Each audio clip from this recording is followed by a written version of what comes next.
মায়ের মরদেহ 7 দিন পর্যন্ত মরে পচে গলে পড়ে আছে, 7 দিন পরেও তার কোনো সন্তান তার কোনো খোঁজ খবর নেয়নি।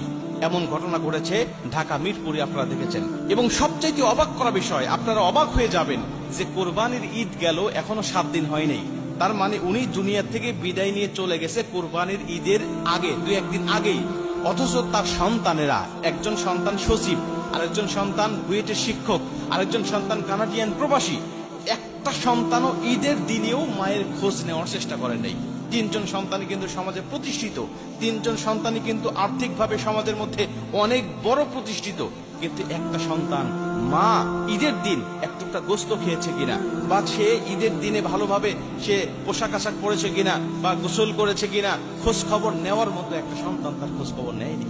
যদি নিত তাহলে মায়ের মরার খবর কিন্তু তখনই তারা পেয়ে যেত। কিন্তু 7 দিন পরে যখন মায়ের দেহটাকে মরে